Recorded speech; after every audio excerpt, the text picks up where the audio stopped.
semua boleh berjumpa di hari ini, semua karena kasih dan tuntunan Tuhan semata-mata dalam kehidupan kita semua.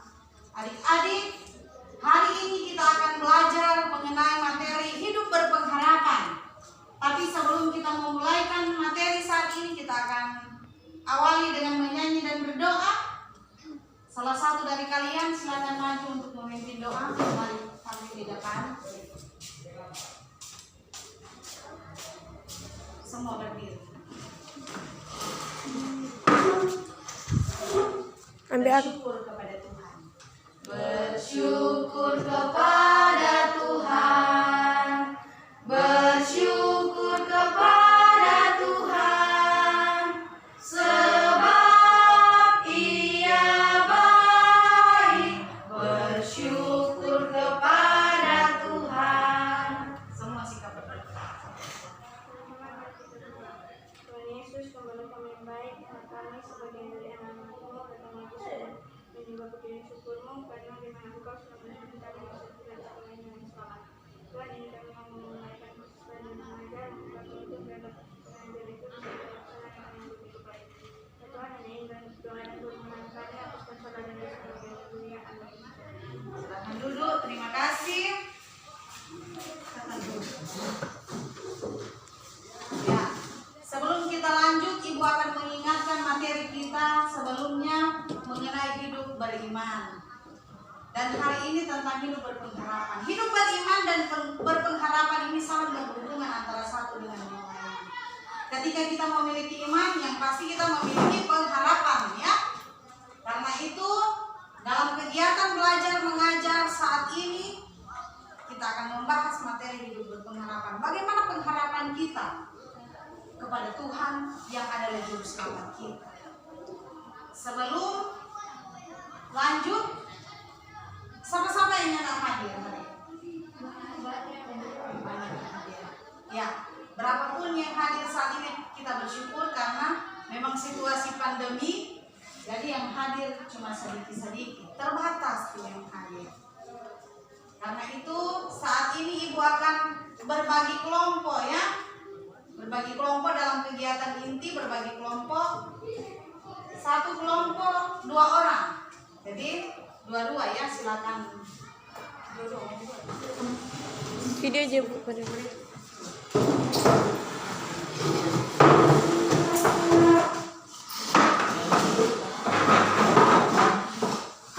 Jadi perhatikan dulu di depan sebelum membahas materi tentang hidup berpengharapan.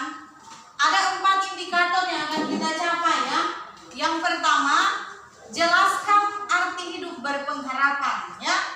Kemudian yang kedua, sebutkan apa nubuat pengharapan dari Nabi Yesaya dan Nabi Mika kepada bangsa Israel setelah mengalami pembuangan di Babelonia. Ketiga, ceritakan bagaimana pengharapan dari Simeon berdasarkan bacaan Lukas 2 ayat 25 sampai 26. Dan keempat, berikan contoh bagaimana sikap hidup berpengharapan dari kalian sebagai peserta didik bersama keluarga. Bagaimana tuh hidup berpengharapan kepada Tuhan? Dan inilah keempat indikator yang harus kita capai setelah kegiatan belajar mengajar ini. Dan masing-masing kelompok akan membahas, satu kelompok ada 2 indikator yang akan dibahas, ya. Kelompok 1 membahas indikator 1 dan 2. Kemudian kelompok 2 membahas indikator yang ketiga dan keempat. Ibu akan membagi buku paket.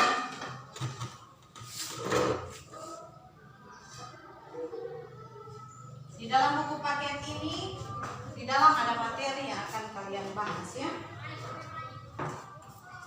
Silakan dibaca materi mengenai hidup berpengharapan.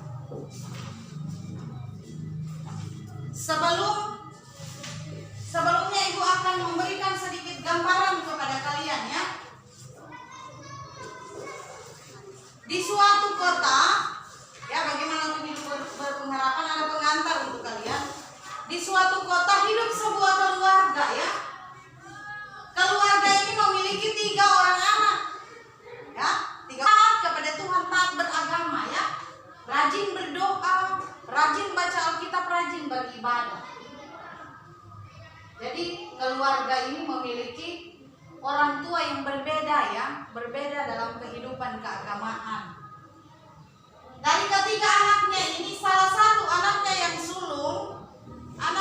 sulung, dia hidup jauh dari Tuhan.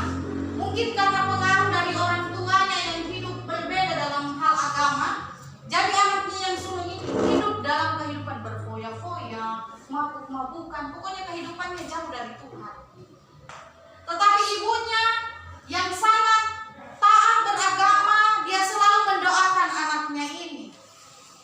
Ya, singkat cerita, ayahnya jatuh sakit, dan ketika dia mendekati ajalnya, dia meminta untuk dibaptis ya. Akhirnya bertobat. Tetapi anaknya yang sulung ini bahkan meminta izin kepada orang tuanya keluar dari kotanya untuk mengadu nasib. Dan ketika dia keluar ini, dia meninggalkan tempat tinggalnya, dia berjumpa dengan seorang pastor seorang pendeta. Jadi dia hidup dan diarahkan oleh sang pastor ini, ya, diajar bagaimana hidup taat kepada Tuhan. Dan akhirnya dia bertobat. Singkat cerita, dia akhirnya dikenal sebagai bapak gereja. Jadi ketika dia meninggalkan kampung halamannya, ibunya Monica ini tidak putus-putus berdoa. Bayangkan 25 tahun dia berdoa. 25 tahun dia mendoakan anaknya agar anaknya berubah menjadi orang yang baik. Dan doanya tidak sia-sia, harapannya kepada Tuhan tidak sia-sia. Akhirnya ini Agustinus ini, ternyata namanya Agustinus, dia disebut sebagai bapak gereja. Kalau orang mau cari tahu tuh sejarah gereja, orang mau dapat ini nama Agustinus, dia adalah bapak gereja. Ternyata hidup sebelumnya, awal kehidupannya dia hidup dalam kekelaman jauh dari Tuhan. Tetapi karena doa ibunya, doa seorang ibu yang penuh dengan pengharapan kepada Tuhan, akhirnya anaknya ini bertobat menjadi orang pengantar bagi kita. Sekarang mari sama-sama kalian membaca, menganalisa materi tersebut tentang hidup berpengharapan, kemudian masing-masing membahas ya. Kelompok 1 indikator 1, 2, dan kelompok 2 indikator 3 dan 4. Silakan. Ibu berikan waktu 20 menit, silakan. Jika waktu selesai, maka kalian akan mempresentasikan hasil dari diskusi kalian.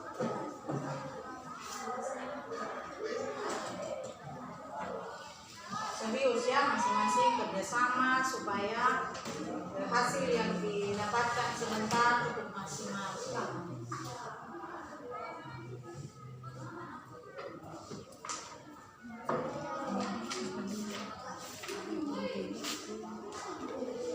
Gini.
Masing-masing kelompok untuk mempresentasikan hasil dari diskusi kalian mengenai indikator yang sudah diberikan di masing-masing kelompok. Diawali dari kelompok 1, silakan berdiri.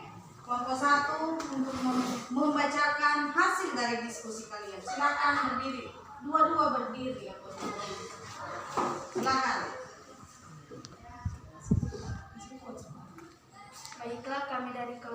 1 akan mempresentasikan hasil diskusi kami dari indikator yang sudah diberikan. Jelaskan arti hidup pengharapan. Pengharapan adalah keyakinan bahwa pada saatnya hal-hal yang baik akan terjadi, cepat atau lambat. Dan dalam pengharapan harus selalu tabah, berusaha dan tekan berdoa. Baiklah, kami dari kelompok 2 akan mempresentasikan hasil diskusi kami dari indikator yang sudah diberikan. Sebutkan apa nubuat pengharapan dari Nabi Yesaya dan Nabi Mika kepada bangsa Israel setelah mengalami pembuangan di Babilonia. Nubuat Nabi Yesaya. Yesaya menyampaikan berita keselamatan bagi umat Israel, dan walaupun bangsa Israel hidup dalam penderitaan penjajahan, namun masih ada umat yang percaya pada janji Allah dan tetap berpengharapan akan datangnya Sang Mesias yang akan membebaskan mereka dari tangan penjajah. Nubuat Nabi Mika. Mika menyampaikan bahwa akan bangkit seseorang yang memerintah Israel, yang membebaskan umat Israel dari penderitaan penjajahan bangsa yang lain, dan ada umat Israel yang masih berpengharapan pada janji Allah itu. Demikianlah hasil diskusi kami dari kelompok 1 dan 2. Terima kasih. Ya, kita berikan aplaus untuk kelompok 1. Silakan duduk. Sekarang giliran kelompok 2. Silakan berdiri. Baiklah, kami dari kelompok 2 akan mempresentasikan hasil diskusi kami sesuai dengan indikator yang sudah diberikan. Ceritakan bagaimana pengharapan dari Simeon. Dalam bacaan Lukas 2 ayat 25-26. Simeon adalah orang yang benar dan saleh yang menantikan penghiburan bagi Israel. Ia dengan setia terus beribadah kepada Tuhan, berdoa dan menyembah dan melayani Tuhan di Bait Allah. Simeon berpengharapan percaya saatnya akan tiba bagi Allah untuk memenuhi janjinya. Kepercayaan yang terus dipeliharanya sampai masa tuanya. Akhirnya suatu hari Roh Kudus menggerakkan hatinya untuk datang ke Bait Suci dan bertemu dengan Maria dan Yusuf yang membawa bayi Yesus untuk dipersembahkan kepada Allah menurut aturan hukum Taurat. Melihat bayi Yesus, Simeon langsung menggendongnya sambil memuji Allah. Berikan contoh bagaimana sikap peserta didik yang memiliki iman dan pengharapan kepada Tuhan. Tetap percaya Yesus walaupun ada masalah hidup. Tetap berpegang teguh pada janji keselamatan Allah. Terima kasih. Itulah hasil diskusi kami dari indikator yang sudah diberikan. Terima kasih. Kita berikan aplaus untuk kelompok 2. Ya. Langsung foto-foto cuma sudah. Bagaimana sikap peserta didik yang memiliki iman dan pengharapan kepada Tuhan. Tetap percaya Yesus walaupun ada masalah hidup. Tetap berpegang teguh pada janji keselamatan Allah. Terima kasih. Itulah hasil diskusi kami dari indikator yang sudah diberikan. Terima kasih. Kita berikan aplaus untuk kelompok 2. Ya.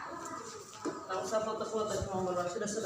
Kelompok sudah mempresentasikan hasil dari diskusi masing-masingnya sesuai indikator yang sudah Ibu berikan. Dan sekarang mari kita berikan aplaus untuk kedua kelompok. Ternyata kalian luar biasa, ya. Ada yang sudah menjawab dengan baik indikator yang sudah diberikan. Tetapi Ibu akan memberikan sedikit kesimpulan, ya.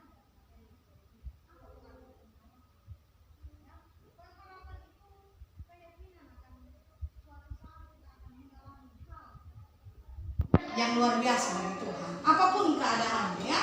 Kemudian yang kedua, indikator yang kedua, bagaimana pengharapan Nabi Yesaya dan Nabi Mika dalam bagi bangsa Israel setelah mengalami pembuangan di Babilonia, ya, Babilonia. Jadi pengharapan Nabi Yesaya maupun Nabi Mika, mereka berharap bahwa suatu saat akan ada penolong, yaitu Mesias yang akan membebaskan bangsa Israel dari perbudakannya, dari penjajahan apapun yang dihadapi. Itu pengharapan yang diberikan oleh Nabi Yesaya dan Nabi Mika kepada bangsa Israel. Walaupun mereka saat itu menderita, tapi suatu saat akan ada Mesias yang akan menolong mereka. Kemudian yang ketiga, indikator ketiga, bagaimana pengharapan dari Simeon? Kita tahu bersama, Simeon adalah orang yang taat kepada Tuhan, saleh, hidup saleh. Dia rajin beribadah, berdoa kepada Tuhan.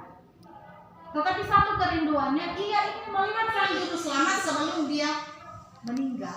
Suatu saat Roh Kudus bekerja dalam dirinya dan akhirnya dia pergi ke rumah ibadah. Kalau dulu di nama rumah ibadah itu gereja, di nama rumah ibadah.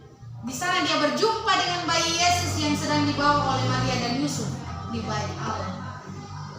Dan dia menggendong bayi Yesus sehingga dia memuji Tuhan. Ternyata apa yang menjadi harapannya dikabulkan oleh Tuhan. Dan yang keempat, bagaimana pengharapan peserta didik beserta keluarga. Ya, bagaimana tadi? Tetap percaya Yesus apapun keadaan dan tetap berpegang teguh pada janji dan keselamatan. Ya, demikianlah kesimpulan yang Ibu bisa sampaikan.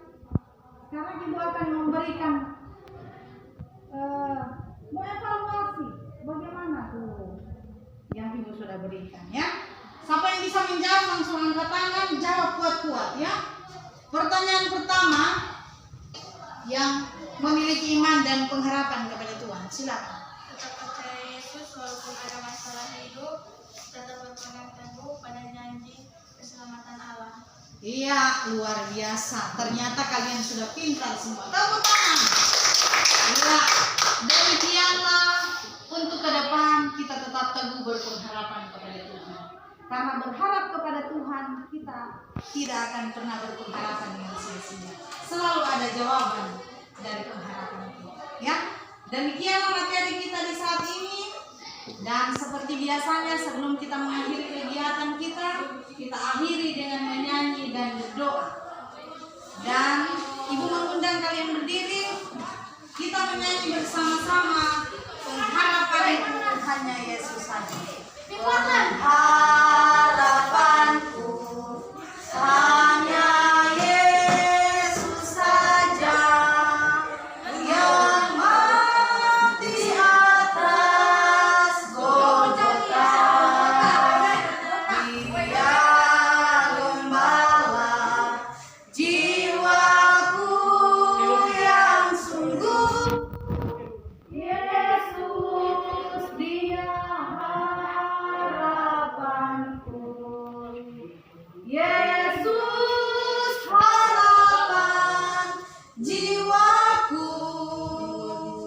Yesus pelepas dosaku. Dia pohon selamat dan kesenanganku. Yesus dia harapanku. Akhiri kegiatan ini dengan mengucapkan doa Bapa kami secara bersama-sama. Mari kita berdoa. Bapa kami yang di sorga, dikuduskan namamu, datanglah kerajaan-Mu, jadilah kehendak-Mu di bumi seperti di sorga. Berikanlah kami pada hari ini makanan kami yang secukupnya, dan ampunilah kami akan kesalahan kami, seperti kami juga tahu mengampuni orang yang bersalah kepada kami. Dan jangan membawa kami ke dalam pencobaan, tapi lepaskanlah kami dari yang jahat. Karena Engkau yang punya kerajaan dan kuasa dan kemuliaan sampai selama-lamanya. Amin. Silakan duduk. Jadi demikianlah kegiatan kita saat ini. Tetap jaga kesehatan. Tuhan kiranya akan terus memberkati kita semua.